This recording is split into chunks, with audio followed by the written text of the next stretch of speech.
बहुत बहुत स्वागत है सभी का पढ़ाई करो ऑनलाइन पर। आज की क्लास हमारी बहुत ही महत्वपूर्ण होने वाली है, क्योंकि आज की क्लास में हम बीए थर्ड सेमेस्टर एजुकेशन यानी शिक्षा शास्त्र का पूरा मॉडल पेपर क्वेश्चन पेपर लेके आ चुका हूँ।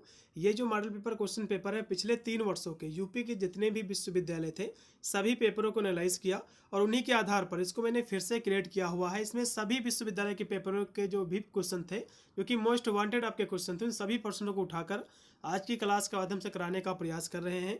यदि आपने अभी तक कुछ भी नहीं तैयार किया है, यदि यही आप मेरा कंप्लीट वीडियो देख लोगे तो गारंटी के साथ कह सकता हूं आपका जो है 90 से 95% पेपर या फिर पूरा का पूरा पेपर इन्हीं से आपका फंस के आएगा। इससे बाहर अन्य कोई भी क्लास आपको देखने की बिल्कुल भी आपको आवश्यकता नहीं पड़ेगी। वैसे तो इसकी सारी की सारी क्लासें मैंने ऑलरेडी करा रखी हैं, चैप्टर वाइज आप चाहे तो उसको देख सकते हैं। वीडियो के डिस्क्रिप्शन आपको प्ले लिस्ट का आपको जो है लिंक मिल जाएगा। तो चलिएगा ना ज़्यादा समय गवाते हुए सीधे आज की क्लास के माध्यम से हम एजुकेशन यानी शिक्षा शास्त्र जो कि इसमें आपको पढ़ना है पेपर, यहाँ से आपको नेम देख लेना। सबसे पहले पेपर का आपका नेम है philosophical, sociological, political, economics perspective of education. Paper जो कि यूपी की जितने विश्वविद्यालय हैं सभी का यही सिलेबस है, यही आपको पढ़ना है। 2 घंटा आपका समय दिया जाएगा, पूरा का पूरा पेपर आपका जो है 75 नंबर का अर्जित करा जाएगा। सबसे पहले मैं सेक्शन ए के प्रश्नों को जो है सोल्व करूंगा। सेक्शन ए में जितने भी आपके क्वेश्चन रहते हैं सभी आपके very short answer type question रहते हैं और इन सभी प्रश्नों को उत्तर देना अनिवार्य रहता है। ठीक है, तो जो कि इसमें कोई भी आपका एक्स्ट्रा प्रश्न नहीं रहता है, तो सभी प्रश्नों को आपको हल करना है। मैंने जो है जो कि इस मॉडल पेपर के माध्यम से केवल एक मॉडल पेपर बनाया है, लेकिन इसमें जितने भी क्वेश्चन हैं मैं संपूर्ण पाठ्यक्रम से लेके आया हुआ हूँ। तो आज की क्लास हमारी मॉडल पेपर के साथ साथ इंपॉर्टेंट क्वेश्चन आंसर के भी है। ठीक है, सभी विद्यार्थी जो है वीडियो को लाइक करके साथ में चैनल को भी सब्सक्राइब करेंगे, क्योंकि हम आप लोगों के लिए इतनी मेहनत करते हैं लेकिन हमारे चैनल पर जो है सब्सक्राइबर कम ही है। इसलिए सभी विद्यार्थी लाइक करेंगे, साथ में चैनल को सब्सक्राइब करेंगे और वीडियो को शेयर करेंगे दोस्तों बाद। इससे सभी विद्यार्थी जो इन सभी प्रश्नों को रट ले या फिर एक बार देख ले क्लास को संपूर्ण, क्योंकि यही कल आपके परीक्षा में छपने वाले हैं। कल आपका कानपुर विश्वविद्यालय का पेपर भी लगा हुआ है, वीर बहादुर सिंह पूर्वांचल विश्वविद्यालय, DBRIU BU झांसी और चंद्रशेखर बलिया विश्वविद्यालय है, आगरा विश्वविद्यालय है। बहुत सारी हमारी यूनिवर्सिटी है जो कि यही आपको पढ़ना है। एजुकेशन के अंतर्गत आपको यही पेपर आपका छपेगा। चलेगा, सबसे पहले जो इसमें क्वेश्चन आपका दिया हुआ है कि दर्शन क्या है। दर्शन क्या है इसका अर्थ स्पष्ट कीजिए, बहुत ही मोस्ट वांटेड आपका क्वेश्चन है। उसके बाद आपका क्वेश्चन है कि शिक्षा और जो है दर्शन के बीच संबंधों पर आपको संक्षेप में आपको लिखना है। मतलब शिक्षा और दर्शन के बीच में क्या रिलेशन है, ये संबंध आपको बताना है। उसके बाद है गांधी जी के द्वारा शिक्षा का क्या उद्देश्य है, ये आपको बताना है। और प्राकृतवाद क्या है, प्राकृतवादी शिक्षा क्या है, इसके गुण दोष क्या है, ये सब हम आज की क्लास के माध्यम से कवर करेंगे क्वेश्चनों को।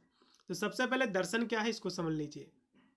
दर्शन क्या है, दर्शन का जो शाब्दिक अर्थ होता है देखना या फिर जो है दृष्टि है, जिसका प्रयोग जो है सामान्य देखने से कहीं अधिक है। मतलब ये ऐसी चीज नहीं देखना बल्कि अंदर आत्मा से देखना होता है, इसी को हम दर्शन कहते हैं। या जो है आंतरिक अंतर्दृष्टि, मनन और जो है किसी चीज के सार को समझने के लिए एक प्रकृष्ट इच्छा को संदर्भित जो है करता है। दर्शन का अर्थ है कि ज्ञान के प्रति प्रेम भी होता है। दर्शन का अर्थ जो है ज्ञान के प्रति प्रेम भी होता है, जो सत्य की खोज और वास्तविकता को समझने की एक प्रक्रिया है। इसके अलावा धार्मिक संदर्भ में दर्शन का अर्थ जो है किसी देवता, संत या गुरु को जो है देखना भी होता है। तो हम यदि साधारण शब्दों में कहें कि दर्शन क्या है, तो दर्शन जैसे कि आप जो है दर्शन करने जाते हैं, ठीक है, किसी भी जो है भगवान की, तो आप जो है ये नहीं देखते हो कि पत्थर की मूर्त है, बल्कि आप जो है अंतरात्मा से ये फील करते हो कि साक्षात हम जो है भगवान के सामने खड़े हुए हैं, हमारे सामने भगवान जो है विराजमान है। अंतरात्मा से आप सोचते हो, तो एक प्रकार का दर्शन है ये। ठीक है, जो कि दर्शन के बहुत सारे अन्य अन्य जो कि इसके अर्थ हैं, विभिन्न अर्थों में इसको हम समझेंगे, जैसे कि आध्यात्मिक और धार्मिक अर्थों में। या जैसे कि मंदिर के गर्भगृह में जो जो देवता होते हैं उसकी जो प्रतिमा होती है, उसको जब देखते हैं और पवित्र मन से उसके दर्शन करते हैं कि ये जो है मूर्त नहीं बल्कि जो है ये हमारे भगवान है, इसको दर्शन कहा जाता है। या जो है एक पारस्परिक अनुभव है, जो आप देखते हैं और जो है आपको भगवान देखते हैं। तो आप मूर्त के सामने जब मूर्त को देखते हैं तो आप ये नहीं कहते कि मूर्त है, बल्कि आप देखते हो कि हाँ ये जो है साक्षात भगवान है, हमारे देवता हैं। ठीक है, और जो है भगवान आपको देखते हैं, तो इसको दर्शन कहा जाता है। ये था आध्यात्मिक और धार्मिक अर्थों में दर्शन का अर्थ। यदि हम दार्शनिक और बौद्धिक अर्थों में बात कहें तो इसमें भी इसका अर्थ का मतलब वही है कि देखना या जो है निरीक्षण करना। तो इसमें जो है सामान्य देखने के बजाय, मतलब इसमें सामान्य नॉर्मल देखने के बजाय जब कोई व्यक्ति अंतरात्मा से, अंतर्दृष्टि से, अंतर्मन से कोई निष्कर्ष निकालता है, तो इसको जो है जो है कह सकते हो दर्शन कहते हैं। या जो है ज्ञान और सत्य की खोज करने, उसकी वास्तविकता को समझने की एक कला है। या जो है व्यक्ति को अपने अस्तित्व, चिंतन, कर्म के प्रति गहराई जो है प्रदान करता है। यदि हम ज्ञान और बौद्धिक अर्थों में बात करें दर्शन की, ठीक है, तो जो दर्शन शब्द है दो शब्दों से मिलकर बना हुआ है।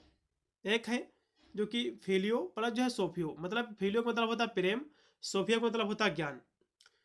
ठीक है, तो इस प्रकार हम कह सकते हैं कि ज्ञान के प्रति जो प्रेम होता है उसी को हम दर्शन कहते हैं। ठीक है, ज्ञान के प्रति जो प्रेम होता है इसी को दर्शन कहा जाता है। इसमें किसी भी विषय के सैद्धांतिक ज्ञान को समझने, उसे व्यवस्थित करने की क्षमता इसमें शामिल है। यह जो है विचारों में स्पष्टता, सुसंगत अभिव्यक्ति को जो है बढ़ावा ये देता है। तो इस तरह से इसके वर्णन को लिखना है। और यदि हम इसकी परिभाषा की बात करें, इसके अर्थ के बारे में शाब्दिक अर्थों में हम बात कहें कि ये जो है क्या है, फिलोसफी क्या है, दर्शन क्या है। ठीक है, जो कि हिंदी भाषा के जो दर्शन शब्द है फिलोसफी शब्द का रूपांतरण है। फिलोसफी शब्द की उत्पत्ति जो है ग्रीक भाषा के दो शब्दों से हुई है। एक हुई है फिलोस प्लस सोफिया, दो शब्दों से इसकी उत्पत्ति हुई है। और फिलोस का मतलब होता है ज्ञान।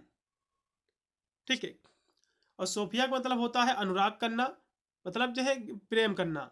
तो इस प्रकार हम कह सकते हैं ज्ञान का जो प्रेम होता है उसी को हम जो है दर्शन कहते हैं। अर्थात इस दृष्टि से ज्ञान और सत्य की खोज करना, मतलब अंदर दृष्टि से, अंदर आत्मा से सत्य की खोज करना, ज्ञान की खोज करना, और उसके वास्तविक जो है स्वरूप को समझने की कला को हम दर्शन कहते हैं। तथा इस प्रकार कला का जो प्रयोग करता है व्यक्ति, उसको हम दार्शनिक कहते हैं। यहाँ से प्लेटो महोदय ने इसकी परिभाषा को स्पष्ट किया। वे कहते हैं कि जो व्यक्ति ज्ञान को प्राप्त करने और नई नई जो है बातों को जानने के लिए रुचि प्रकट करता है तथा वह कभी संतुष्ट नहीं होता है, तो उसे दार्शनिक कहा जाता है। इस तरह से इसके बारे में आपको लिखना है।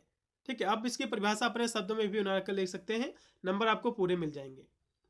चलेगा, अब यहाँ से अगला क्वेश्चन देखिएगा कि शिक्षा और दर्शन के बीच में क्या रिलेशन है, क्या संबंध है, बताइए। क्वेश्चन बहुत ही महत्वपूर्ण है। तो शिक्षा और दर्शन का घनिष्ठ संबंध है। ये जो है दोनों एक दूसरे के सहयोगी है, फिर एक दूसरे के पूरक है, या फिर कह सकते हो कि एक दूसरे या फिर एक ही पहलू के दो सिक्के हैं। कुछ जो कि हमारे विद्वान हैं इनके बीच संबंध को कह सकते हो बताने का प्रयास किया है, जैसे कि जॉन डेवी जी। ये कहते हैं कि दर्शन जो है समान रूप से शिक्षा का ही सिद्धांत है। डेवी महोदय कहते हैं कि जो दर्शन है ये समान रूप से शिक्षा का ही एक सिद्धांत है, उसकी ही उसी का जो एक प्रिंसिपल है। जबकि रॉस महोदय लिखते हैं कि दर्शन और शिक्षा एक ही मुद्रा के दो जो है पहलू है, मतलब एक ही सिक्के के दो पहलू है। फिर अगले हमारे जो विद्वान है जो कि जेंटाइल जी, ये कहते हैं कि बिना दर्शन के शिक्षा का मार्ग जो है अवरुद्ध होगा, मतलब बिना दर्शन के शिक्षा का जो मार्ग जो है कभी भी सही नहीं हो सकता है, अवरुद्ध होगा। अगले जो कि यहाँ से बीच में अंतर किया है एडम्स जी, ये कहते हैं कि शिक्षा दर्शन का ज्ञात्मक पहलू है। फिर यहाँ से जो कि पाटरस जी लिखते हैं कि जिस प्रकार शिक्षा दर्शन पर आधारित है उसी प्रकार जो दर्शन है शिक्षा पर आधारित है। तो ये थे इनके बीच में कुछ अंतर। ठीक है, इस तरह से आपको लिखना है। अब यहाँ से अगला क्वेश्चन देखिएगा कि गांधी जी ने जो है शिक्षा के प्रति अपने क्या विचार व्यक्त किए हैं, ये आपको बताना है। क्वेश्चन काफी महत्वपूर्ण है। तो गांधी जी की जो इच्छा थी कि देश का हर नागरिक शिक्षित हो जाए, लेकिन वे जो है साक्षरता मात्र को जो है शिक्षा नहीं मानते थे। गांधी जी के हम शब्दों में कहे तो साक्षरता न तो शिक्षा का अंत है, ना ही उसका जो है शिक्षा का ये प्रारंभ है। या केवल जो है एक साधन है जो स्त्री और पुरुष दोनों को जो है शिक्षित उसके द्वारा किया जा सकता है। गांधी जी ने जो कि गांधी जी के ही शब्दों में हम शिक्षा का अर्थ की बात करें तो इन्होंने शिक्षा का जो अर्थ बताया है, ये कहते हैं, यही बताया है शिक्षा को लेकर कि शिक्षा को जो है बालक और जो बालिका के जो समस्त गुण हैं उन गुणों का जो है विकास करना चाहिए। ऐसी शिक्षा होनी चाहिए जो बालक और बालिका के जो समस्त गुण है मानव उनको विकसित करे। वह जो है शिक्षा ठीक नहीं कही जाएगी जो बालक और बालिकाओं को जो है पूर्ण मनुष्य उपयोगी नागरिक जो है ना बनाती हो। मतलब जो है कहते हैं कि वह शिक्षा नहीं कही जाएगी जो बालक और बालिका को पूर्ण मनुष्य ना बनाए और उपयोगी नागरिक ना बनाए। ठीक है, गांधी जी के अनुसार वही मनुष्य जो विकसित माना जाएगा जो हर प्रकार के पूर्ण विकसित हो चुका हो, अर्थात वह जो हर पक्ष पर विकसित हो गया हो। महात्मा गांधी जी यह भी कहते थे कि सच्ची शिक्षा वही है जो बालक की आध्यात्मिक, मानसिक, शारीरिक शक्तियों को जो है व्यक्त तथा उसको प्रोत्साहित करे। उन्होंने जो शिक्षा का अर्थ स्पष्ट करते हुए लिखा है कि शिक्षा से मेरा अभिप्राय बालक एवं जो है जो मनुष्य के जो शरीर है, मनुष्य का जो मस्तिष्क है और मनुष्य की जो आत्मा है, उसमें जो निहित जो सर्वोत्तम गुण है उनका विकास करना, यही शिक्षा है। ठीक है, तो इस तरह से इनके बारे में आपको लिखना है। अब यहाँ से अगला क्वेश्चन देखिएगा कि प्राकृतवाद से आप क्या समझते हैं। प्राकृतवाद क्या है, तो इसको भी समझ लीजिए। अभी एग्जाम में क्वेश्चन बैठता है कि प्राकृत की ओर लौटो, जो कि रूसों का ये नारा है। एग्जाम में क्वेश्चन कई बार जो है रिपीट भी हुआ है ये, तो इसको भी समझ लीजिए। तो प्राकृतवाद जो कि एक दर्शन की एक विचारधारा है। ठीक है, ये क्या है, एक दर्शन की विचारधारा है। समान रूप से प्राकृतवाद वह विचारधारा है जो प्राकृत के अलावा किसी अन्य तत्व को यथार्थ नहीं मानती है। प्राकृतवाद कौन सी विचारधारा है, एक प्रकार की कह सकते हैं दार्शनिक विचारधारा है जो मानती है कि प्राकृत के अलावा कोई भी तत्व नहीं है, अपने आप के जो है कोई मानती है, अन्य जितने भी तत्व उसको ये यथार्थ नहीं मानती है। और ना ही जो है प्राकृत के परे मनुष्य की जो इंद्रिय के जो अनुभव है मनुष्य के, इसका भी कोई अस्तित्व नहीं है। ठीक है, तो ये प्राकृतवाद के अनुसार ये जो है इसकी परिभाषा है। ये यहाँ से बहुत सारे हमारे विद्वान हैं जो कि प्राकृत जो वाद है इसकी परिभाषा को अपने अपने शब्दों में स्पष्ट किया है। जैसे कि यहाँ से हाकिम महोदय जी लिखते हैं, ये कहते हैं कि प्राकृत के ऊपर कोई शक्ति अथवा ईश्वर नहीं है। ये कहते हैं कि प्राकृत के ऊपर कोई भी शक्ति, कोई ईश्वर नहीं है। जो भी कुछ है वो सब प्राकृत है। प्राकृत के द्वारा ही मनुष्य का जो है पालन पोषण होता है, और जो भी घटनाएं घटित होती हैं मानव समाज में, वे उसके जिम्मेदार प्राकृत ही है। ठीक है, घटनाओं के संगठन में प्राकृत से अन्य किसी का हस्तक्षेप नहीं है। अगली परिभाषा भी यहाँ से वार्ड महोदय लिखते हैं, ये कहते हैं कि प्राकृतवाद वह सिद्धांत है जो प्राकृत को ईश्वर से जो है अलग करता है, क्योंकि ये ईश्वर को मानता ही नहीं प्राकृतवाद। ठीक है, ये जो है ईश्वर से जो है अलग करता है और आत्मा को पदार्थ या जो है भौतिक तत्व के अधीन ही मानता है। आत्मा को क्या मानता है, आत्मा को पदार्थ मानता है या फिर जो भौतिक एलिमेंट है, जो फिजिकल एलिमेंट है, उसके अधीन ही ये मानता है जो है प्राकृतवाद, या जो है अपरिवर्तनशील नियमों को सर्वोच्च मानता है। अगली परिभाषा जो कि जयस महोदय जी लिखते हैं, ये कहते हैं कि प्राकृतवाद वह विचारधारा है जिसकी प्रधान विशेषता है कि प्राकृत और मनुष्य के दार्शनिक चिंतन, और जो कि कुछ आध्यात्मिक है अथवा जो है वास्तव में जो कुछ अनुभावित है उसे जो है अलग हटा देना। तो इस तरह से इसके बारे में आपको लिखना है कि प्राकृतवाद क्या है। प्राकृतवाद जो है, प्राकृत जो है अपने अलावा किसी को भी जो है यथार्थ नहीं मानती है, जितने भी तत्व उसको नहीं मानती है। प्राकृतवाद यही कहती है कि हम ही जो है सृष्टि के रचनाकार हैं, हम ही जो है यहाँ के जो समाज है उसका पालन पोषण करते हैं, और समाज में होने वाली जितनी भी घटनाएं हैं उसके लिए मैं ही जिम्मेदार हूँ। तो इस तरह से इसके बारे में आपको बनाकर भी लिख सकते हैं। अब इसके उद्देश्य क्या है, प्राकृतवाद शिक्षा के एग्जाम में काफ़ी बार पूछा गया है, तो उसको भी समझ लीजिए। तो प्राकृतवादियों के अनुसार शिक्षा का जो लक्ष्य है, मनुष्य को उन उद्देश्यों को जो है प्राप्त करने योग्य बनाना है जो प्राकृत ने उनके सम्मुख रखे हैं, और जिसका जो है व्यक्तित्व और सम्मुख मूल्य है। यहाँ से रास महोदय लिखते हैं कि शिक्षा का जो लक्ष्य है सहज प्रवृत्तियों, ऊर्जा का शोधन, सहज अवयवों का मार्गांतरीकरण और समन्वय और जो है तालमेल करना ही शिक्षा है। तो इस तरह से इसका उद्देश्य आपको लिखना है। अगले हम क्वेश्चन की बात करें जो कि दिया हुआ कि आदर्शवाद क्या है और अनुशासन क्या है, इसको समझेंगे। फिर है कि जॉन डीवी के विद्यालय की अवधारणा का वर्णन कीजिए, ये क्वेश्चन देखेंगे।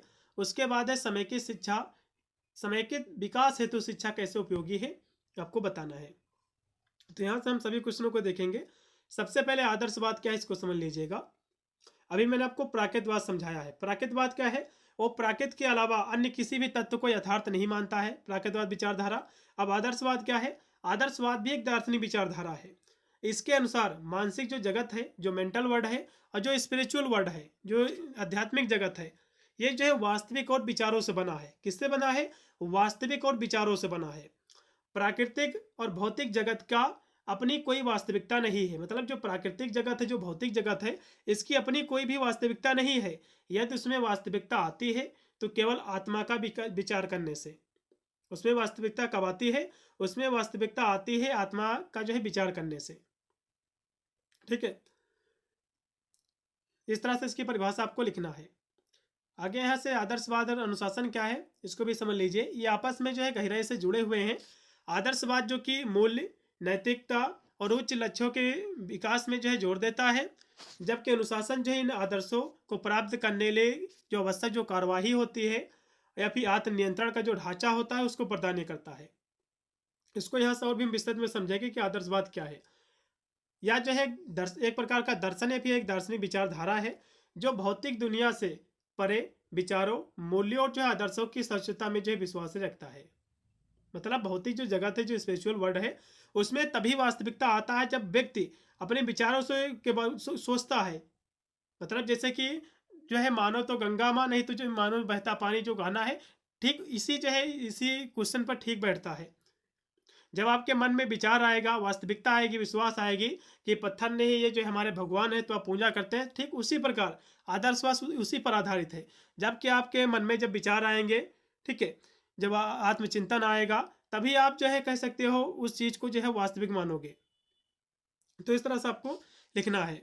आदर्शवादी लोग अक्सर जो है पूर्ण सत्य, सुंदरता, अच्छाई की अवधारणाओं में जो है विश्वास करते हैं और एक बेहतर दुनिया के लिए जो है प्रयास भी करते हैं। तो इस तरह से आपको लिखना है। अनुशासन की वही हम बात करें तो इसका अर्थ है कि जो नियम होते हैं, ठीक है, और विनियमों, आचार संहिता का जो है पालन करना, या जो आत्मनियंत्रण व्यवस्था को बनाए रखने के लिए, किसी लक्ष्य को प्राप्त करने के लिए आवश्यक जो कार्य होते हैं उसको लगातार करने की क्षमता। ठीक है, इस तरह से आपको लिखना है। और यदि हम बात करें आदर्श की थोड़ी और सिंपल शब्दों में, तो आदर्शवाद एक दार्शनिक विचारधारा है जिसके अनुसार जो ब्रह्मांड है, इसकी मूल सत्ता, ब्रह्मांड की जो मूल सत्ता है, विचार या चेतना है। ठीक है, ना कि भौतिक पदार्थ है। यह मानता है कि ब्रह्मांड का जो मूल तत्व है, जो दुनिया को बनाया है, उसका जो मूल तत्व है केवल विचार है या फिर चेतना है। हम माने तो ये कह सकते हैं कि भगवान ने ही पूरी जो है सृष्टि की रचना की है। हमारे अंदर विचार ना आए, हम ना माने, ना हम चेतना से कहें तो ये जो है किसी ने नहीं बनाया है। तो इस तरह से आदर्शवाद यही कहता है, ये भी एक दार्शनिक विचारधारा है जिसके अनुसार ब्रह्मांड का जो मूल तत्व है वो विचार या फिर जो है चेतना है, ना कि भौतिक पदार्थ है। यह भौतिक जो दुनिया को विचार की अभिव्यक्ति मानता है और आध्यात्मिक विकास और आत्म साक्षात्कार को जो है उसको महत्व देता है, आत्म साक्षात्कार को।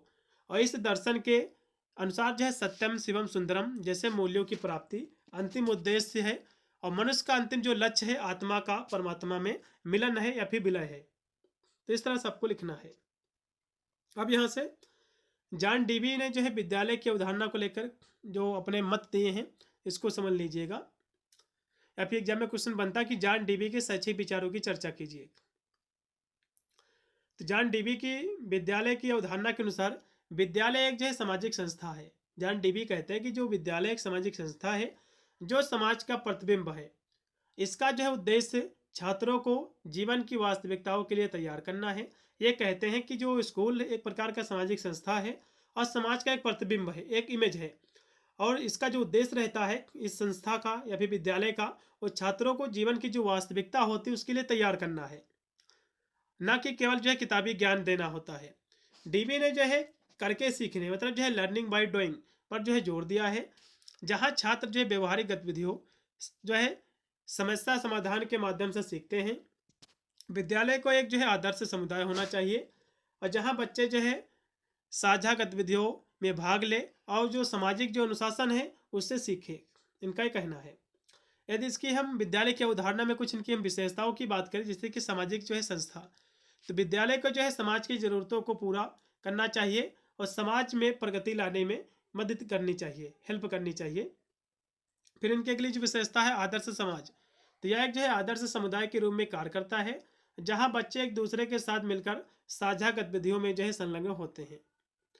और एकदम अगली विशेषता की बात करें तो करके सीखना, मतलब जो है लर्निंग बाय डूइंग, मतलब छात्र केवल सैद्धांतिक ज्ञान नहीं प्राप्त करते हैं बल्कि वास्तविक जीवन की जो गतिविधियां हैं, जैसे कि जो है खाना पकाना और लकड़ी का काम, सिलाई, इस तरह से बहुत सारे कार्य इसके माध्यम से सीखते हैं। उसके बाद है समस्या उन्मुख शिक्षा, तो सीखना जो है समस्या उन्मुख होना चाहिए जहाँ छात्र अपने आसपास की दुनिया से सक्रिय रूप से जुड़ते हैं। उसके बाद है प्रगतिशील शिक्षा, तो डीबी के लिए केवल जीवन के लिए जो है तैयारी नहीं है, मतलब ये कहते हैं कि शिक्षा जो है केवल जीवन की तैयारी नहीं है बल्कि शिक्षा ही जीवन है। और विद्यालय एक ऐसी जो है जगह है जहाँ जो है बच्चे नई दुनिया समाज की खोज करते हैं, इनका ही मानना है। उसके बाद हम प्रभावी अनुशासन की बात करें विशेषता की, तो अनुशासन को जो है बाहरी नियंत्रण के बजाय सामाजिक जीवन की जो स्वाभाविक प्रक्रिया है उसमें होना चाहिए। उसके बाद है लोकतांत्रिक आदर्श। तो छात्र जो है लोकतांत्रिक आदर्श के प्रति लगाव और रखने वाले समुदाय में सबसे अच्छा जो है सीखते हैं। उसके बाद है नैतिक शिक्षा। तो नैतिक मूल्यों को उपदेश के बजाय दूसरों के साथ की गई गतिविधियों के माध्यम से सिखाया जाता है। बाहरी समाज से जुड़ाव भी इसकी अगली विशेषता है। तो विद्यालय को जो है अपनी चार दीवारी के बाहर के समाज का प्रतिनिधित्व होना चाहिए, ताकि छात्र जो बाहरी समाज है उसके साथ जो है घुल मिल सके या फिर तालमेल जो है बिठा सके। तो इस तरह से आपको लिखना है। अब इसमें जो अगला क्वेश्चन था कि समेकित जो है विकास हेतु शिक्षा का अर्थ क्या है, इसको भी समझ लीजिए। तो समेकित मतलब होता है सभी के लिए समान शिक्षा, जैसे कि सभी जो है बच्चों, विशेषकर जो विकलांग है, जो हंसिया पर रखे हुए बच्चे हैं, जो कमजोर वर्ग के बच्चे हैं, उनको जो है एक ही कक्षा में एक साथ जो है शिक्षित करना, जहाँ वे जो है एक दूसरे से सीखते और बढ़ते हैं, या समावेशी वातावरण जो है बनाने पर केंद्रित है, जो सभी की व्यक्तिगत भिन्नताओं को महत्व देता है और उन्हें जो है संयोग, सहानुभूति और सम्मान की भावना विकसित करने में जो है मदद करता है। इस प्रक्रिया में शिक्षकों का प्रशिक्षण, स्कूलों का अनुकूलन और जो है भेदभाव को कम करना इसमें जो है शामिल है। तो इस तरह से आपको लिखना है। तो समेकित विकास शिक्षा क्या है, इसका उद्देश्य यही कि सभी प्रकार के जो बालक हैं, चाहे वह विकलांग हो या फिर जो है गरीब वर्ग का हो, तो सभी जो है एक ही कक्षा में एक साथ पढ़े, एक दूसरे को देखकर पढ़े। तो यही होता है समेकित जो है विकास शिक्षा। इस तरह से आपको लिखना है। फिर इसमें अगला जो क्वेश्चन है कि सामाजिक संगठन के रूप में विद्यालय की क्या भूमिका है। फिर है सामाजिक परिवर्तन में शिक्षा की क्या भूमिका है। फिर है सामाजिक गतिशीलता से आप क्या समझते हैं। सामाजिक परिवर्तन, सामाजिक गतिशीलता, सामाजिक संगठन के रूप में विद्यालय की क्या भूमिका है, इन सभी क्वेश्चनों को हम देखेंगे। फिर इसमें जो अगला क्वेश्चन है कि विद्यालय एक जो है सामाजिक संस्था है, इस पर आपको टिप्पणी लिखना है। क्वेश्चन काफ़ी महत्वपूर्ण है, तो इसको भी समझ लीजिए। तो जिन सामाजिक कुशलताओं को बालक घर पर नहीं सीखता है, मतलब फिर नहीं सीख पाता है, तो वह उन्हें जो है विद्यालय में सरलतापूर्वक सीख लेता है। मतलब जो है वैसे कह सकते हो कि ऐसी कुछ सामाजिक कुशलताएं होती हैं जिसको जो बालक जो है घर पर नहीं सीख पाता है, उसके लिए वह जो है विद्यालय में ही जाकर सीखता है।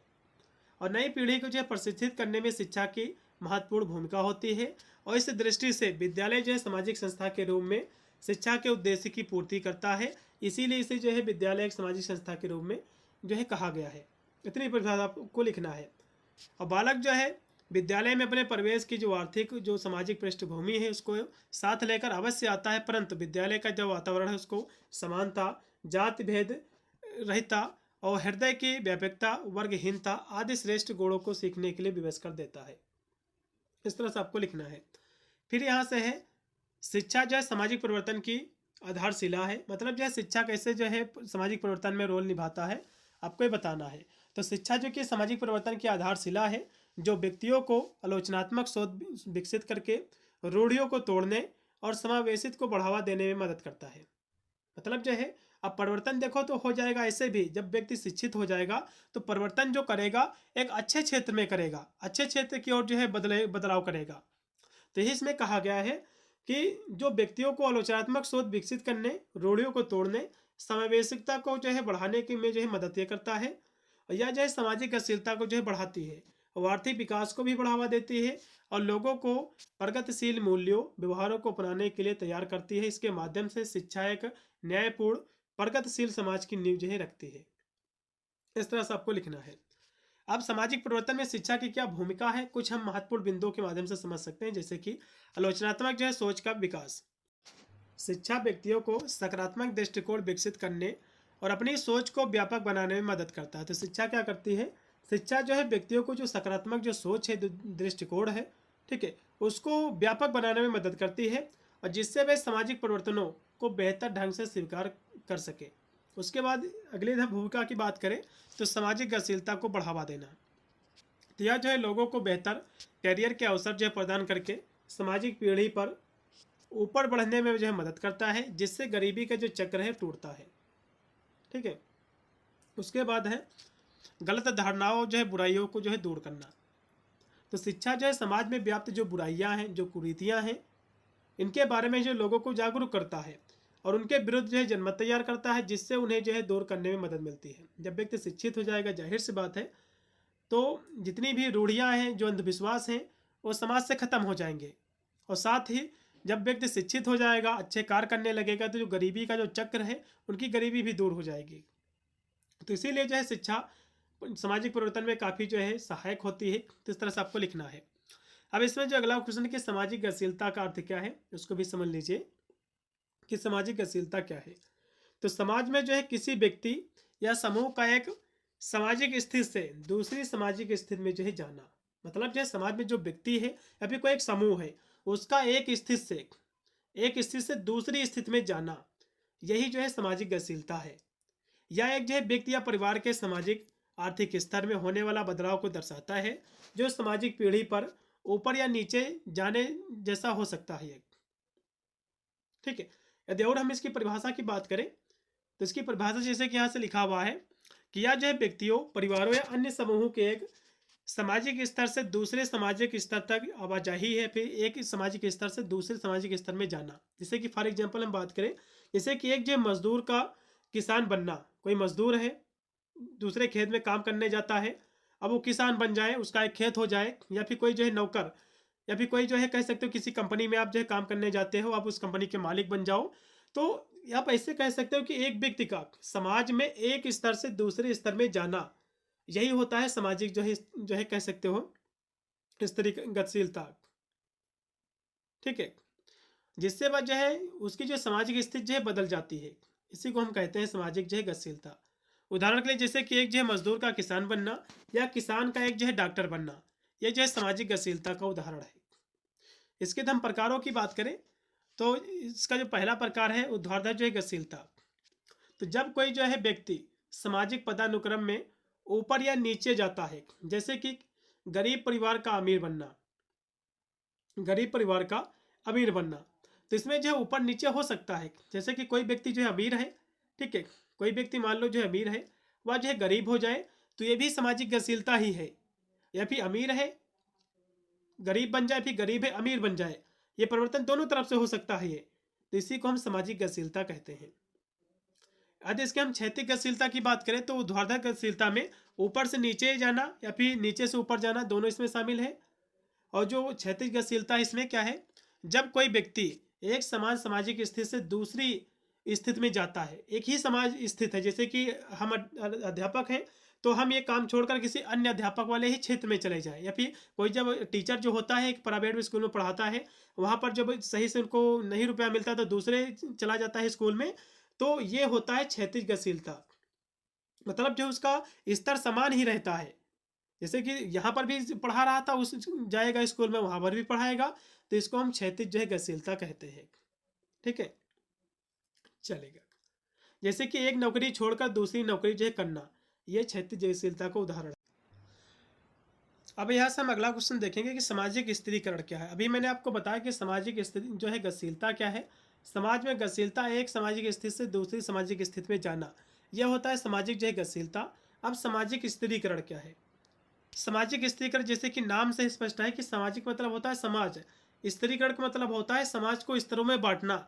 जैसे कि कोई गरीब है, कोई मिडिल क्लास का है, कोई अमीर है, तो इस तरह से समाज को बांटना, इसी को हम सामाजिक स्थिरीकरण कहते हैं। तो वही चीज़ इसमें भी लिखा हुआ है, जो कि सामाजिक स्थिरीकरण जैसे नाम से स्पष्ट है कि समाज को विभिन्न स्तरों में विभक्त करके सामाजिक जीवन को व्यवस्थित करने की एक व्यवस्था है। ठीक है। और सामाजिक स्थिरीकरण जो है समाज को उच्च एवं जो है निम्न वर्गों में विभाजित करके प्रत्येक समूह के अधिकारों एवं कर्तव्यों को अन्य समूहों की तुलना में स्पष्ट ये कर देता है। बहुत सारे विद्वान हैं इसकी परिभाषा को अपने शब्दों में स्पष्ट किया है, हम समझेंगे उनके माध्यम से। जैसे कि रेमंड जी लिखते हैं कि स्थिरीकरण उच्चतर और निम्नतर सामाजिक इकाइयों में समाज का क्षैतिज विभाजन है। मतलब समाज को स्तरों में विभाजित करना, यही सामाजिक स्थिरीकरण है। जैसे कि समाज में कोई उच्च वर्ग के लोग हैं, मतलब कोई अमीर है, कोई गरीब है, तो इस तरह से समाज को बांटना स्तरों में, यही सामाजिक स्थिरीकरण है। अगली परिभाषा जो कि जिसबर्ट जी लिखते हैं, ये कहते हैं सामाजिक स्थिरीकरण का अर्थ है कि समाज को कुछ ऐसी स्थायी समूहों या फिर श्रेणियों में विभक्त कर देने वाली व्यवस्था से है, जिसके अंतर्गत सभी समूह और श्रेणियां तथा जो अधीनता के संबंधों द्वारा एक दूसरे से बंधे हैं, इसी को हम सामाजिक स्थिरीकरण कहते हैं। अगली परिभाषा सदरलैंड वुडवर्थ जी लिखते हैं कि स्थिरीकरण केवल अंतःक्रियाओं अथवा जैव विभेदीकरण की एक प्रक्रिया है, जिसमें कुछ व्यक्तियों को दूसरे व्यक्तियों की तुलना में उच्च स्थिति प्राप्त होती है, जिसमें कुछ व्यक्तियों को दूसरे व्यक्तियों की तुलना में उच्च स्थिति प्राप्त होती है। मतलब कोई जो है अमीर है, कोई गरीब है, इस तरह के समाज में जो स्तरों में बांटा गया है समाज को, तो उसी को हम सामाजिक स्थिरीकरण कहते हैं। अगली परिभाषा अकबर्न जो कि निमकॉफ जी लिखते हैं कि स्थिरीकरण जिस प्रक्रिया को कहते हैं जिससे व्यक्ति तथा समूह एक स्थिर स्थिति की जो है कर्तव्यबद्धता में जो है बटे होते हैं। मतलब जो है जो समाज है एक जो है कह सकते हो एक बटा हुआ होता है, एक गरीब वर्ग होता है, एक अमीर वर्ग होता है, एक नीच होता है, कूच होता है, इसी को हम कहते हैं। तो उपरोक्त हम परिभाषाओं के आधार पर कह सकते हैं कि सामाजिक स्थिरीकरण वह प्रक्रिया है जिसके द्वारा समाज विभिन्न उच्च और निम्न समूहों में जो है विभाजित कर दिया जाता है, उसको व्यवस्थित कर दिया जाता है। और यह जो है समूह आपस में एक दूसरे से जुड़े होते हैं और सामाजिक एकता को बनाए रखने और जो है समाज में जो स्थिरता है उसको कायम रखते हैं। तो इस तरह से आपको इसके बारे में आपको लिखना है। अब यहाँ से सतत विकास क्या है इसको भी समझ लीजिए, आपके एग्जाम में क्वेश्चन बनेगा। सतत विकास एक ऐसा जो है विकास है जो वर्तमान की ज़रूरतों को पूरा करता है और साथ में ये भी सुनिश्चित करता है कि जो हमारी भविष्य की जो पीढ़ियाँ हैं, जो हमारे बाल बच्चे हैं, तो उनकी भी ज़रूरत जो है पूरी हो सके, इसी को हम सतत विकास कहते हैं। यह एक ऐसा दृष्टिकोण है जो आर्थिक जो है सामाजिक पर्यावरणीय कारकों के बीच संतुलन बनाने पर जो है केंद्रित है। सतत विकास क्या है? सतत विकास जो है एक विकास की प्रक्रिया है जो वर्तमान की जो ज़रूरतें हैं हमारी उनको साथ पूरा करना, जैसे कि हमारी जो ज़रूरतें हैं उनको हम पूरा कर ले। ठीक है, जैसे कि हमारी जो ज़रूरतें, एक तो आर्थिक ज़रूरत है, दूसरा है सामाजिक ज़रूरत, तीसरा है पर्यावरणीय। तो ये जो तीन ज़रूरतें हैं हम इनकी जो है इनको हम पूरा कर ले अपने जीवन में, जो भी हमारी ज़रूरतें हैं, और साथ में ये भी सुनिश्चित करें कि हमारे जो बाल बच्चे होंगे उनको भी किसी प्रकार की दिक्कत ना हो, उनको भी जो है आर्थिक, सामाजिक और पर्यावरणीय जो कह सकते हो जो उनकी ज़रूरतें हैं वो भी पूरी हो सके। जैसे कि हमारी ज़रूरत है पेड़ पौधों के लिए कोई फर्नीचर बनवाना है, तो हम मान लो हमने पेड़ों को कटवाया, फर्नीचर तक बनवाया, और साथ में हम पेड़ भी लगा दें जिससे हमारे जो बाल बच्चे हो तो उनको भी सारी ज़रूरतें जो है संपन्न हो, उनकी भी हो सकता है पूरी हो सके। इसी को सतत विकास कहा जाएगा। ठीक है, चलेगा। अब इसके जो मुख्य जो है इसके तीन स्तंभ हैं सतत विकास का। एक है आर्थिक, तो आर्थिक जो कि विकास जो कि आर्थिक रूप से व्यवहार्य है और धन और अवसर जो है पैदा करता है। अब सामाजिक क्या है? सामाजिक जिसका ये भी इसका स्तंभ है एक, तो एक ऐसा विकास है जो सामाजिक समानता, समावेशन को बढ़ावा देता है और सभी की बुनियादी जो जरूरतें हैं उसको पूरा करता है। फिर है पर्यावरणीय, तो प्राकृतिक जो संसाधन है, जो पारिस्थितिकी तंत्र की जो सुरक्षा है, जो संरक्षण उसका, ताकि वे भी जो है भविष्य की जो पीढ़ियाँ उसके लिए भी जो है सारी की सारी उपलब्ध हो सके। तो इसके तीन स्तंभ हैं सतत विकास के। यदि हम और सरल शब्दों में हम कहें कि सतत विकास क्या है, तो सतत विकास एक जो है बड़े बगीचे की देखभाल करने जैसा है। ये क्या है? एक बड़े बगीचे की देखभाल करने जैसा है। जैसे कि हमें अपनी ज़रूरतों के लिए वहाँ पर जो है फल सब्जियाँ जो है चुनने की जो है अनुमति मिलती है, लेकिन हमें ये भी सुनिश्चित करना होगा कि भविष्य के लिए भी जो पर्याप्त मात्रा में फल और सब्जियाँ बच सके, इसी को सतत विकास कहेंगे। तो इसका मतलब यह है कि हमें प्राकृतिक जो संसाधन का बुद्धिमानी से उपयोग करना चाहिए, उन्हें जो नुकसान नहीं पहुंचाना चाहिए, ताकि यह सुनिश्चित हो सके कि भविष्य में भी सभी के लिए जो भोजन है, जो अन्य संसाधन है उपलब्ध रह सके। इसी को सतत विकास कहेंगे। अब इसके बाद हम लक्ष्य की बात करें तो 2030 तक ठीक है, 2030 तक जो है इसको पूरा करने का लक्ष्य रखा गया है। इसमें जो टोटल 17 लक्ष्य हैं और 169 लक्ष्यों को प्राप्त करने का लक्ष्य इसमें जो है रखा गया है। इसका उद्देश्य क्या है? सतत विकास का उद्देश्य है एक ऐसा जो है विश्व बनाना है जहां गरीब और जो भूखमरी है वो ना हो, वो सभी को जो है शिक्षा और न्याय मिले, और एक स्वच्छ और स्वस्थ जो है जो पर्यावरण है वो जो है कह सकते हो मिले या फिर सुनिश्चित हो उसके लिए। अब यहाँ से सेक्शन आपका 20 स्टार्ट हो गया है। इसके हम प्रश्नों की बात करें तो इसमें आपके जो है इसमें क्वेश्चन आपके आएंगे 6 से 7 क्वेश्चन आते हैं, जो कि 4 से 5 ही क्वेश्चन आपको करना रहता है। इसमें आपके एक्स्ट्रा प्रश्न रहेंगे, काफ़ी अच्छी बात है। इसका पहला क्वेश्चन देखिएगा कि शिक्षा के उद्देश्य के संबंध में डॉक्टर भीमराव अम्बेडकर जो शिक्षा संबंधी जो विचार है इसको स्पष्ट कीजिए। आपके एग्जाम में क्वेश्चन बनेगा, तो इसको भी समझ लीजिए कि शिक्षा के संबंध में भीमराव अम्बेडकर ने क्या विचार दिए हैं, क्या अपने व्यक्त किए हैं विचारों के माध्यम से, इसको भी समझ लीजिए। तो अम्बेडकर जी ने जो है या फिर अम्बेडकर के अनुसार शिक्षा का जो उद्देश्य है केवल डिग्री प्राप्त करना नहीं है। ये कहते हैं शिक्षा केवल जो है डिग्री प्राप्त कर लेना शिक्षा नहीं है, बल्कि सामाजिक क्रांति लाना, चरित्र का निर्माण करना, वैज्ञानिक दृष्टिकोण जो है विकसित करना और दलितों व जो वंचित जो वर्ग है उसका उत्थान करना, यही जो है शिक्षा है।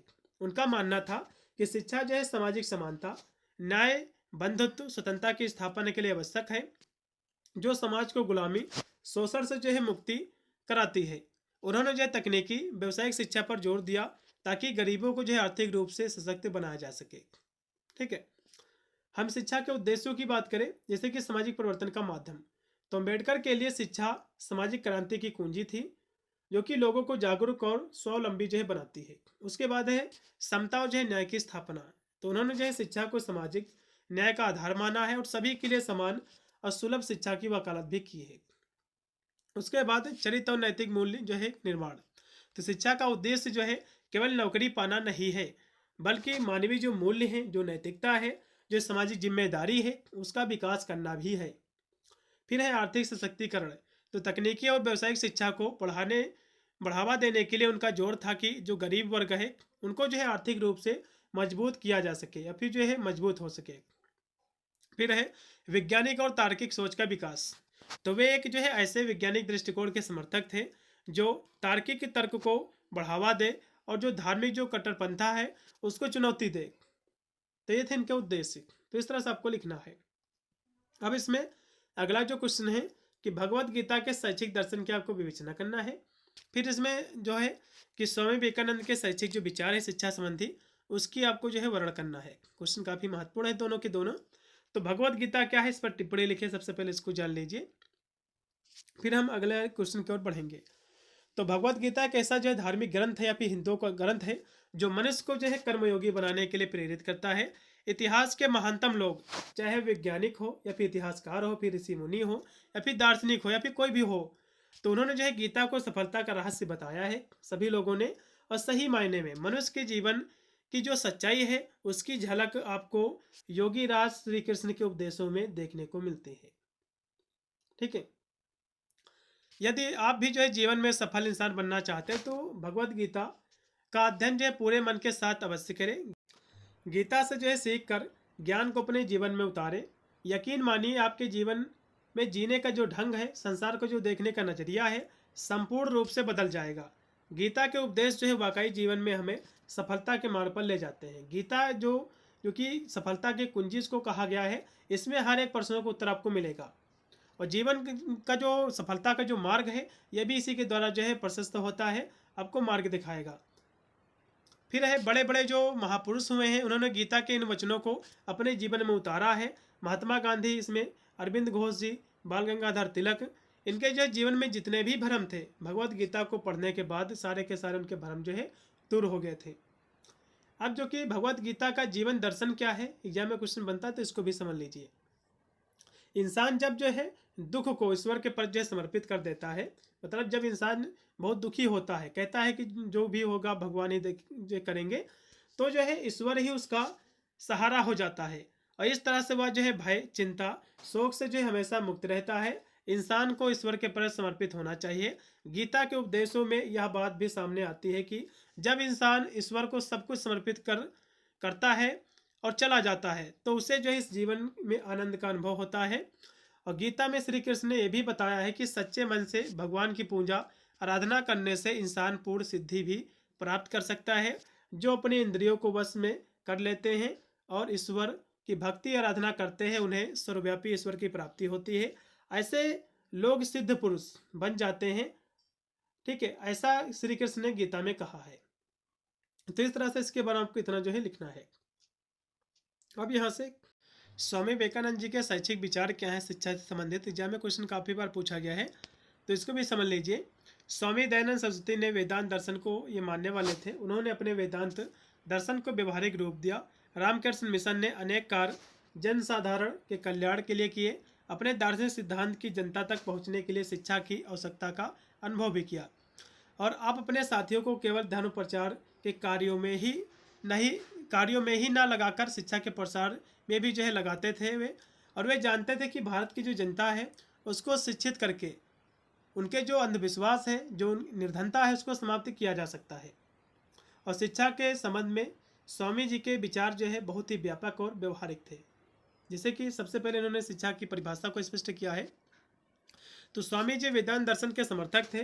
वे मानव को जो है पूर्ण स्वीकार, मतलब जो है मानव को पूर्ण स्वीकार थे। वे जो है मानव को पूर्ण स्वीकार थे।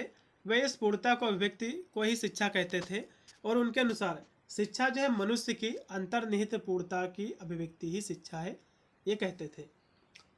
ठीक है। और भी यहाँ से आगे लिखा है कि स्वामी जी जो है मनुष्य की भौतिक जो आवश्यकताओं की पूर्ति करना चाहते थे। मनुष्य की जो भी भौतिक आवश्यकताएं हैं उसकी पूर्ति हो, इसलिए वे जो है पुस्तकीय ज्ञान को अधूरा मानते थे। ठीक है। उनके अनुसार जो है जब तक मनुष्य की जो भौतिक आवश्यकताएं हैं उनकी जब तक पूर्ति नहीं की जाती है तब तक जो है उससे जो है ज्ञान, योग, भक्ति आदि के संबंध में जो है बात करना व्यर्थ है। स्वामी जी जो है केवल पुस्तकीय ज्ञान देने के लिए मना करते थे। शिक्षा व्यवहारिक होनी चाहिए जिससे बालक चरित्रवान, बुद्धिमान और स्वावलंबी जो है बन सके। इनका जो है इनका कहना था, शिक्षा के प्रति इनके विचार थे। अब शिक्षा के उद्देश्य इनके क्या थे, इनको भी समझ लीजिए। जैसे कि शारीरिक विकास, तो स्वामी जी की जो है बौद्धिक और आध्यात्मिक विकास के लिए शारीरिक विकास आवश्यक मानते थे और मनुष्य का उचित जो है शारीरिक विकास होने पर ही वह भौतिक आवश्यकताओं की पूर्ति कर सकता है। और उसके अनुसार देश को ऐसे बलिष्ठ व्यक्तियों की आवश्यकता है जो फौलाद की तरह कठोर हैं। बौद्धिक विकास की हम बात करें अगले उद्देश्य की, तो जानवरों में मनुष्य बुद्धि के कारण ही अपना विशिष्ट जो है स्थान रखता है। मतलब जो है जानवरों में अभी मनुष्य की जो है बुद्धि जानवरों से काफ़ी भिन्न है, इसीलिए जो है मनुष्य अपना एक अलग स्थान रखता है। बुद्धि उसकी सबसे बड़ी विशेषता है। स्वामी जी इस बात को पूर्णतया समर्थन थे, इसको समर्थन करते थे कि उन्होंने जो है मनुष्य के बौद्धिक विकास पर बल दिया था और उसमें जो है ज्ञान, भक्ति, योग जो है संभव है। फिर है आध्यात्मिक विकास, तो स्वामी जी ने जो है मनुष्य के विकास का जो अंतिम उद्देश्य आत्म अनुभूति आवश्यकताओं पर बल दिया था, जिससे जो है मनुष्य अपनी जीवन का जो अंतिम उद्देश्य है उसकी प्राप्ति कर सके। उसके बाद है चारित्रिक विकास और जो है धार्मिक विकास। तो स्वामी जी के अनुसार दुर्बलता जो है पाप है और दुर्बलता जो है शारीरिक और मानसिक हो सकती है। दुर्बलता से बचने के लिए मनुष्य को नियम और संयम में रहना चाहिए और मनुष्य जो है नियम और संयम में तभी रह सकता है जब उसका जो चारित्रिक और जो नैतिक विकास होने पर ही धार्मिक चेतना का विकास हो सकता है। उसके बाद है व्यवसायिक विकास, इसका अगला उद्देश्य है। तो स्वामी जी भौतिक जीवन की आवश्यकताओं की पूर्ति के लिए बालक का व्यवसायिक विकास जो है अवश्य मानते थे। आप जो है निर्धनता दूर करना चाहते थे और उनके अनुसार व्यवसायिक विकास के द्वारा मनुष्य जो है स्वावलंबी बन सकता है। और जो है व्यावसायिक शिक्षा को व्यापक और उपयोगी ये बनाना चाहते थे स्वामी जी। और विज्ञान की जो है शिक्षा पर प्रारंभ में जो है बल देने के पक्ष में थे। बालक का व्यावसायिक विकास भारी उद्योगों की शिक्षा में सहायक होता है। फिर अगला जिनका उद्देश्य है समाज सेवा, तो स्वामी जी मनुष्य में परमात्मा का जो है निवास करते थे। मतलब जो है ये मानते थे कि मनुष्य में जो है परमात्मा का जो है निवास करते थे। इनका मानना था कि मनुष्य में जो है परमात्मा जो है निवास करते हैं और आप सभी मनुष्यों सेवा को जो है ईश्वर की जो है मानते थे। इसीलिए जो है ये सभी मनुष्य की जो सेवा जो है उसको ईश्वर की सेवा मानते थे और अपने जो है बालक को समाज सेवा करने को भी जो है कहा है इन्होंने। और बालक को समाज सेवा का पाठ शिक्षा के माध्यम से जो है दिया जाना चाहिए। अपने परम कृष्ण मिशन की स्थापना करके समाज सेवा का जो आदेश है स्वामी जी ने दिया था। उसके बाद है विश्व बंधुत्व, जिनका अगला उद्देश्य है शिक्षा को लेकर। तो स्वामी जी जो कि वासुदेव कुटुंबकम के सिद्धांत को मानने वाले थे, स्वामी जी सभी मनुष्यों में ईश्वर का रूप देखते थे, इसलिए जो है सभी देशों के मनुष्यों को समान मानते थे। शिक्षा के द्वारा मनुष्य में एकता स्थापित की जा सकती है, इनका ये मानना था। तो ये थे जो कि स्वामी विवेकानंद जी के शैक्षिक मतलब शिक्षा के लेकर कोई विचार थे, उद्देश्य थे, जो कि आप लोग के समझ रखे हैं। इसमें से जो है क्वेश्चन बनेगा एग्जाम में। फिर है भारतीय संविधान में वर्णित जो कि मौलिक अधिकार, जो मौलिक कर्तव्य है, इनका वर्णन कीजिए। तो इसको भी देख लीजिए। मौलिक कर्तव्य भारत के संविधान में नागरिकों के नैतिक और नागरिक दायित्व का एक समूह है। ये कर्तव्य जो है नागरिक को याद दिलाते हैं कि अधिकार के साथ साथ देश के प्रति उनके कुछ कर्तव्य भी हैं। ठीक है। इन्हें जो है 1976 में 42वें संशोधन अधिनियम के तहत जो है जो कि स्वर्ण सिंह समिति की सिफारिश के आधार पर संविधान के जो है भाग 4A में जो है जोड़ा गया था। तो ये मौलिक जो है कर्तव्य क्या है इसको भी समझ लीजिए, जैसे कि अपने संविधान का पालन करना, उनके जो आदर्श है, जो संस्थान है, जो राष्ट्रीय ध्वज है, जो राष्ट्रीय जो गान है, इसका जो है सम्मान करना। उसके बाद है स्वतंत्रता संग्राम को प्रेरित करने वाले जो महान आदर्श हैं उनका पालन करना, उन्हें जो है संजोना, उनको याद करना। फिर है देश की जो है प्रभुत्ता, एकता, अखंडता को जो बनाए रखना और उसकी रक्षा करना। फिर अगला जो इसका कर्तव्य है मालिक को है देश की रक्षा करना, राष्ट्रीय सेवा के लिए आह्वान किए जाने पर जो है ऐसा करना। फिर है सभी लोगों के बीच जो है सद्भाव, समान भाईचारे की भावना को जो है बढ़ावा देना, जो महिलाओं की गरिमा के विरुद्ध प्रथाओं का जो है त्याग करता है। फिर है हमारी मिश्रित संस्कृति की समृद्धि, विरासत को महत्व देना और उसका जो है संरक्षण करना। ये सब हमारे कर्तव्य हैं। उसके बाद मौलिक यदि हम अधिकारों की बात करें तो भारतीय संविधान में 6 मौलिक अधिकार हैं। एक है समानता का अधिकार, दूसरा है स्वतंत्रता का अधिकार, तीसरा है शोषण के विरुद्ध अधिकार, फिर इसमें चौथा है धार्मिक स्वतंत्रता के लिए अधिकार, फिर इसमें पांचवा जो है सांस्कृतिक और शैक्षिक अधिकार, फिर जो इसमें छठा है वो है इसमें संवैधानिक उपचारों का अधिकार। तो ये जो अधिकार है संविधान के भाग 3 में अनुच्छेद 12 से लेकर 35 तक के तहत इसका जो है वर्णन किया गया है, जो भारतीय नागरिकों के व्यक्तित्व जो है विकास और गरिमा की जो है रक्षा के लिए आवश्यक है। इन सभी जो है जो 6 मौलिक अधिकार हैं इनको हम विस्तार से समझेंगे। जैसे कि समानता का अधिकार, अब इसमें से कोई ना कोई अधिकार एग्जाम में पूछ सकता हो सकता है, इसमें से पूरे पूछ ले फिर एक पूछ ले। जैसे कि एग्जाम में पूछ ले कि समानता का अधिकार क्या है, इसको अनुच्छेद जो है 14 से लेकर 18 तक जो है रखा गया है। यह जो है कानून के समक्ष समानता, सार्वजनिक रोजगार में समान अवसर सुनिश्चित करता है। मतलब जो है जो भारतीय संविधान के अनुसार चाहे कोई भी जाति का व्यक्ति हो, कोई भी धर्म के व्यक्ति हो, तो सभी के साथ समान जो है भेदभाव किया जाएगा। ठीक है। फिर है स्वतंत्रता का अधिकार, ये जो अनुच्छेद है इसको रखा गया है 19 से लेकर 22 तक। इसमें जो है भाषण की स्वतंत्रता है, आप पूरे देश में कहीं पर भी भाषण कर सकते हो। ठीक है। शांतिपूर्वक एकत्र संघ बना सकते हो और कहीं पर जो है एक स्थान से दूसरे स्थान पर जाकर जो है निवास भी कर सकते हो, या फिर एक बिजनेस यहाँ से जाकर वहाँ कर सकते हो। ये सभी स्वतंत्रता है। उसके बाद शोषण के विरुद्ध जो है अधिकार, यह अनुच्छेद जो है 23 से लेकर 24 तक इसको रखा गया है। यह जो है मानव तस्करी, जैसे कि जबरन जो है श्रम करवाना और जो है मजदूरों को बेचना, महिलाओं को बेचना। ठीक है। और जो कम वर्ष के जो बच्चे हैं, 14 वर्ष से कम के जो बच्चे हैं, उनको खतरनाक कामों में लगाना, इस पर एक प्रतिबंध लगाता है यह अधिकार। उसके बाद है धार्मिक स्वतंत्रता का अधिकार, तो यह अनुच्छेद जो है 25 से लेकर 28 तक इसको रखा गया है। तो इसमें जो है सभी धर्मों के लोग जो है अपने जो है धर्म को मान सकते हैं, उसका गुणगान कर सकते हैं, उसका प्रचार कर सकते हैं, इस और उसका जो है सभा भी कर सकते हैं, प्रचार, सारी स्वतंत्रता देता है संविधान हमारा। फिर है सांस्कृतिक और जो है शैक्षिक अधिकार, तो ये जो अनुच्छेद 29 से लेकर 30 तक इसको रखा गया है। ये जो है अल्पसंख्यक को अपनी विशिष्ट लिपि, भाषा, संस्कृत को बनाए रखने और अपनी जो पसंद के जो शैक्षिक संस्थान है उसकी स्थापना करना और प्रशासन करने का जो है अधिकार ये देता है। उसके बाद लास्ट में आपका है संवैधानिक उपचारों का अधिकार, ये जो है अनुच्छेद 32 के तहत इसको रखा गया है, जो इन मौलिक अधिकारों के उल्लंघन की स्थिति में न्याय के लिए सीधे सुप्रीम कोर्ट या न्यायालय में जाने का अधिकार देता है। ये जो ऊपर जो मैं आपको अधिकार बताए हैं, यदि इन सभी का उल्लंघन कोई करता है तो आप जो है सुप्रीम कोर्ट या फिर उच्च न्यायालय जा सकते हैं। ठीक है। इस तरह से आपको लिखना है। अब यहाँ से अगला जो क्वेश्चन है कि प्रयोजनवाद के अनुसार पाठ्यक्रम एवं शिक्षण विधियाँ क्या है, इसकी विवेचना करना है, तो इसको भी समझ लीजिए। तो प्रयोजनवाद के अनुसार शिक्षा का कोई जो है निश्चित और स्थिर उद्देश्य नहीं है, क्योंकि जीवन और समाज लगातार जो है बदलते रहते हैं। शिक्षा का उद्देश्य जो है व्यक्ति को इन बदलती परिस्थितियों के अनुसार ढालने और जीवन की जो समस्या है उसको प्रभावी ढंग से हल करने के लिए तैयार करना शिक्षा का उद्देश्य रहता है। तो परिवर्तनवाद के अनुसार शिक्षा के बहुत सारे उद्देश्य हैं, इनको भी समझेंगे। जैसे कि व्यवहारिक जीवन के लिए तैयारी, तो शिक्षा को जो है छात्रों को वास्तविक दुनिया की चुनौतियों और समस्याओं का जो है सामना करने के लिए आवश्यक और व्यवहारिक कौशल और ज्ञान प्रदान जो है करना चाहिए। उसके बाद है अनुभव का जो है पुनर्निर्माण, तो शिक्षा एक जो कि सतत प्रक्रिया है जिसमें व्यक्ति अपने अनुभव के माध्यम से सीखता है और अपने जो है ज्ञान को नया जो है रूप देता है। उसके बाद अगला जो उद्देश्य है सामाजिक कुशलता का विकास, तो शिक्षा का जो उद्देश्य है व्यक्ति में सामाजिक रूप से वांछनीय जो गुण हैं जैसे कि सहयोग का गुण, सहानुभूति, आत्म अनुशासन, इसको जो है विकसित करना, ताकि जो है वह समाज का जो है एक सक्रिय और उत्पादक जो है सदस्य बन सके और समाज का भला कर सके। ठीक है।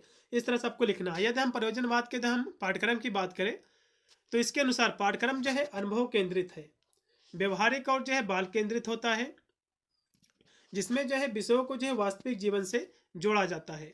शिक्षण विधियां जो है करके सीखना और जो है अनुभव पर जो है आधारित होती है, जिसमें परियोजना विधि, प्रायोगिक विधि को जो है महत्व दिया गया है। तो इस तरह से इसकी शिक्षण विधि आपको लिख देना है।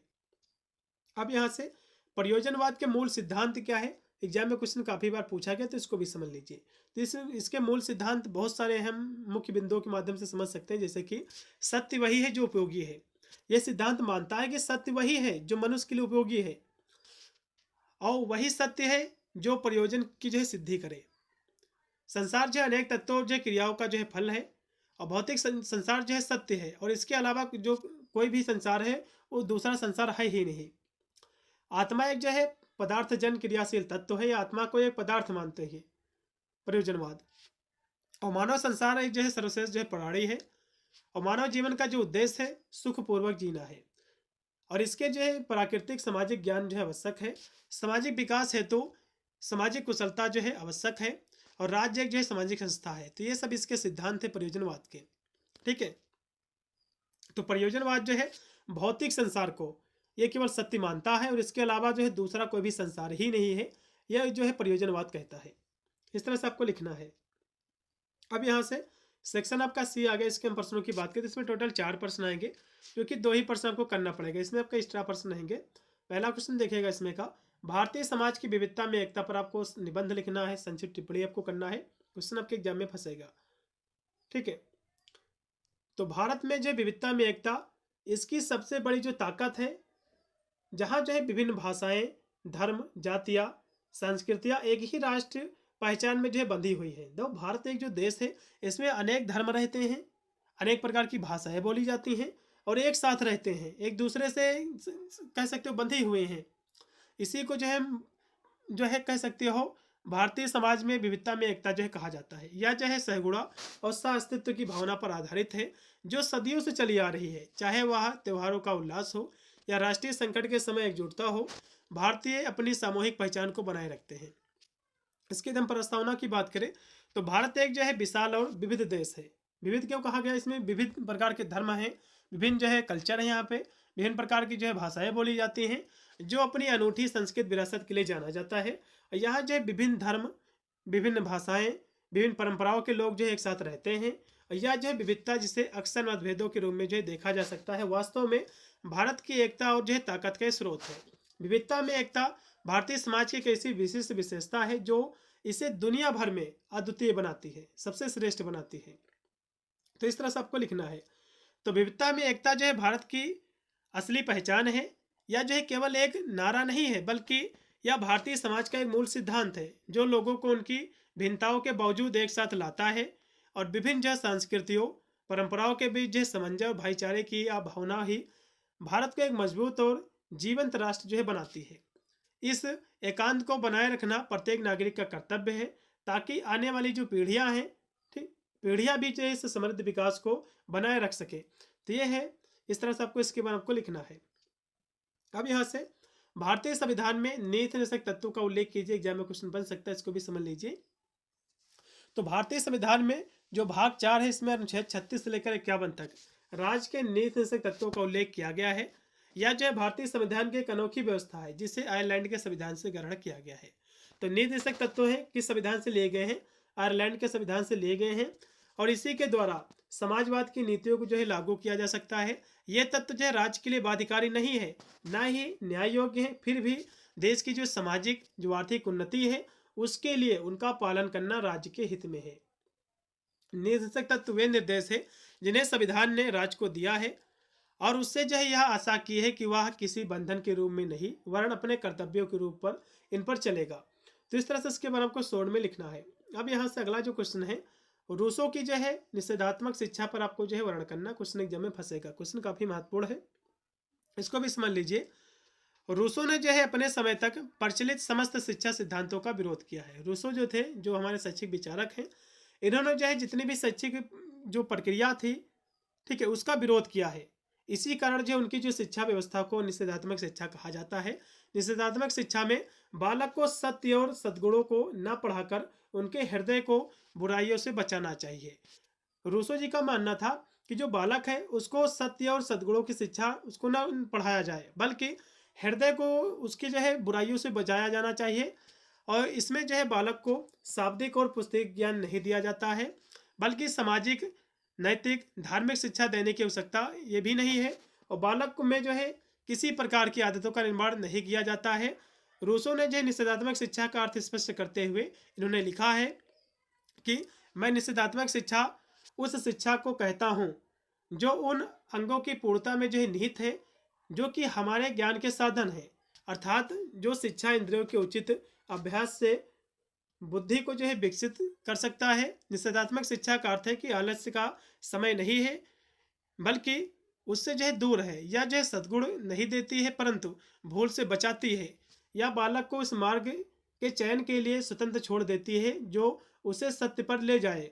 और जब बालक जो है सत्य को समझने योग्य हो जाता है, आयु का हो जाता है, तो वह जो है उसे प्रेम करने पहचानने की शक्ति जो है प्राप्त कर लेता है। इनका ये मानना है। ठीक है। इनकी निषेधात्मक जो शिक्षा है इसकी विशेषताओं की हम बात करें तो इसमें जो है आदत निर्माण का अभाव है और पुस्तकीय ज्ञान का भी अभाव है। इसमें पुस्तकीय ज्ञान पर इन्होंने जोर नहीं दिया है। और प्रत्यक्ष दंड का भी इसमें अभाव है। सामाजिक शिक्षा का भी अभाव है, नैतिक शिक्षा का भी अभाव है, धार्मिक शिक्षा, बौद्धिक शिक्षा, इंद्रिय शिक्षा पर केवल इन्होंने जो है बल दिया है। बस इंद्रिय शिक्षा पर इनका बल है। ये कहते हैं कि इंद्रिय शिक्षा के माध्यम से, इंद्रिय ज्ञान के माध्यम से व्यक्ति को अपना जो जीवन है उसको जो है सुखमय बनाना चाहिए। व्यक्ति को स्वतंत्र अपने इंद्रियों के माध्यम से जो कार्य करने चाहिए समाज के हितों के लिए, उनके माध्यम से करना चाहिए, ना कि पुस्तकीय ज्ञान उस पर थोपना चाहिए। उसके बाद है पूर्ण स्वतंत्रता। ये भी इनकी विशेषता है। इसमें जो है बालक को पूर्ण स्वतंत्रता है, कोई भी प्रकार की शिक्षा पर थोपी नहीं जाती है। फिर है प्राकृतिक परिणाम द्वारा अनुशासन जो है आदि, ये सब इसकी विशेषताएं हैं।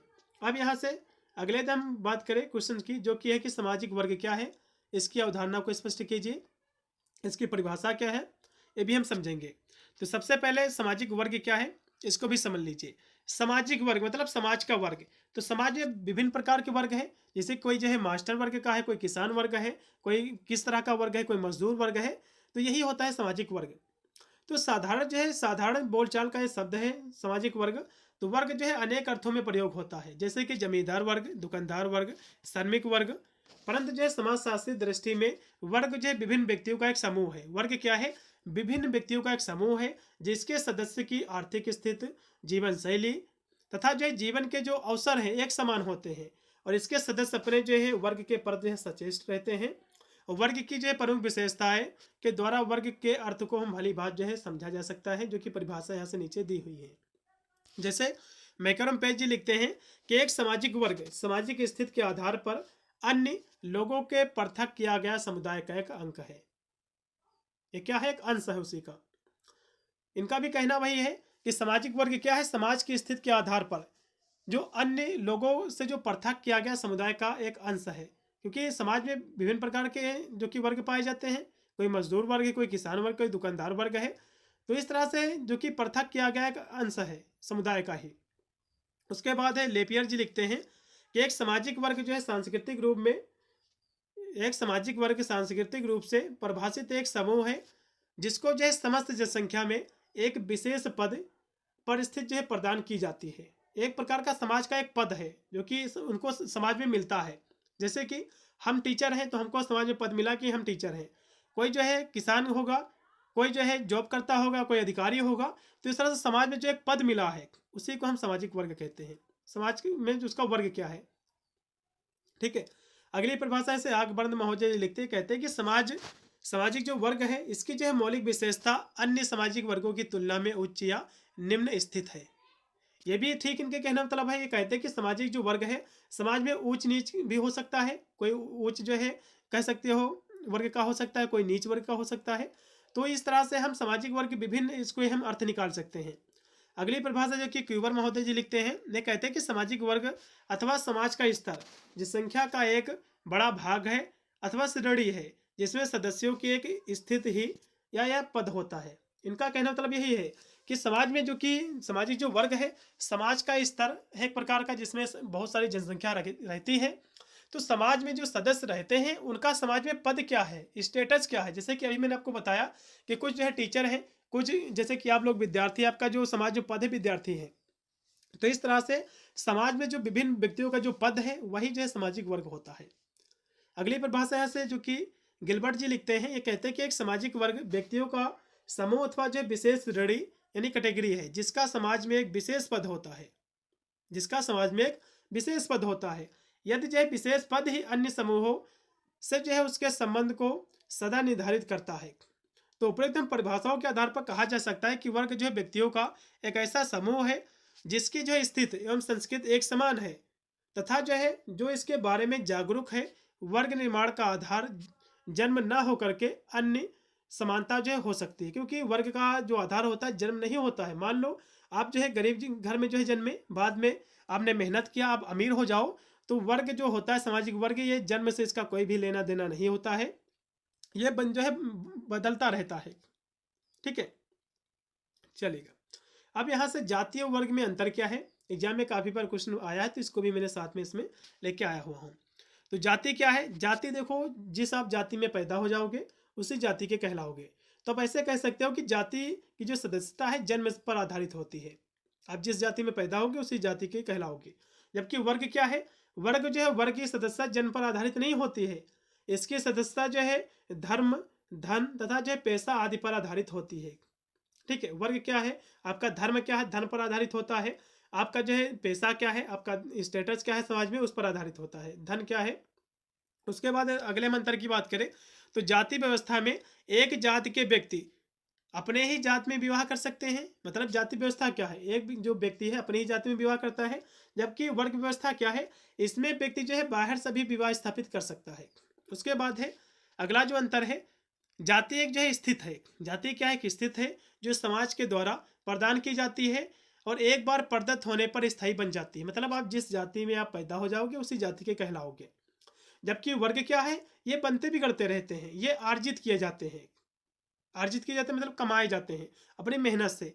आप मेहनत नहीं करोगे तो आप का वर्ग कह सकते हो स्टेटस गिर जाएगा। आप मेहनत कर रहे हैं, आपने कोई अच्छा पद प्राप्त कर लिया समाज में, तो ये जो है अर्जित किए जाते हैं, जिसका जो है कह सकते हो अर्जन व्यक्ति अपने गुणों और जो प्रयासों से करता है, और जो है वह कभी भी जो है समाप्त हो सकता है। मतलब जो उसका पद है कभी भी समाप्त हो सकता है। उसके बाद है जाति व्यवस्था एक जो बंद मार्ग है। जाति व्यवस्था क्या है? बंद मार्ग है, अर्थात जाति में कोई व्यक्ति बाहर जा नहीं सकता है। जबकि वर्ग क्या है? वर्ग एक खुली चार दीवारी है जिसमें कोई भी व्यक्ति आ सकता है, जा सकता है। अगले अंतर की बात करें तो जातियों की संख्या जो अधिक होती है, जबकि वर्गों की संख्या जाति की अपेक्षा कम होती है। अगला भी अंतर है कि जाति व्यवस्था अति जो प्राचीन व्यवस्था है और इसका इतिहास बहुत ही पुराना है, जबकि वर्ग व्यवस्था जो है अधिक प्राचीन नहीं है, या केवल जो कि 18वीं शताब्दी की ही देन है। तो ये थे इनके बीच में अंतर, आपको लिखना है। ठीक है, अब यहाँ से आदर्शवाद क्या है, प्राकृतवाद क्या है, इसके बीच में डिफरेंस समझ लीजिए, एग्जाम में क्वेश्चन बनता है। तो आदर्शवाद की मान्यता है कि मानसिक जगत और जो आध्यात्मिक जगत है ये वास्तविकता और विचारों से बना हुआ है, और यह जो है मानवीय अनुभव के आध्यात्मिक पहलू पर बल देता है। जबकि प्राकृतवाद क्या है? प्राकृतवाद को जो है प्राकृतवाद पदार्थ को जो है आधार या यथार्थ मानती है। मतलब जो है प्राकृतवाद क्या है? यह पदार्थ को आधार या यथार्थ मानती है। इसके अनुसार जो जगत और जो जीवन, जो अन्य सभी जो मनुष्य है, यह प्राकृत के द्वारा ही निर्मित है, यह प्राकृतवाद मानता है। ठीक है, तो इनके बीच में अंतर क्या है? जैसे कि आदर्शवाद जो है संसार के प्रत्येक कार्य में एक जो है उद्देश्य रखता है, जबकि प्राकृतवाद क्या है? इससे एक जो है स्वाभाविक क्रिया जो है मानता है। अगले मंत्र की बात करें तो आदर्शवाद जो है व्यक्ति को सृष्टि के सर्वोत्तम जो है कृति मानता है। आदर्शवाद क्या है? व्यक्ति की जो रचना है सबसे सर्वोत्तम रचनाओं में से मानता है आदर्शवाद। जबकि प्राकृतवाद क्या मानता है? प्राकृतवाद उसे जो है केवल पशु मानता है, जिसका जो है जैविक विकास होता है। फिर है अगला अंतर कि आदर्शवाद जो कि परम आत्मा को मानता है। आदर्शवाद क्या है? परम आत्मा को मानता है, जबकि प्राकृतवाद जो है इंद्रिय अनुभव को स्वीकार करता है। फिर अगला जो अंतर है कि आदर्शवाद जो है शाश्वत सत्य मूल आत्मा को ही मानता है, जबकि प्राकृतवाद जो है प्राकृत को ही सर्वोत्तम मानता है। फिर अगला जो अंतर है, आदर्शवादी मूल प्रवृत्तियों को जो है नहीं मानते हैं, जबकि प्राकृतवादी जो होते हैं मूल प्रवृत्तियों और जो भावों को जो उच्च स्थान देते हैं। फिर है आदर्शवाद के अनुसार शिक्षा का जो उद्देश्य है आत्म अनुभूति और आत्म जो प्रकाशन है, जबकि प्राकृतवाद के अनुसार शिक्षा का जो उद्देश्य है जीवन की तैयारी, मूल शक्तियों का विकास, वातावरण में जो समन्वय स्थापित करना आदि है। अगला भी इसमें अंतर है कि आदर्शवाद जो है शिक्षक को महत्व देते हैं। जो आदर्शवाद है ये विचारधारा जो टीचर है उसको महत्व देते हैं, जबकि प्राकृतवाद जो है में जो है शिक्षा का कोई स्थान ही नहीं है, गौण स्थान है।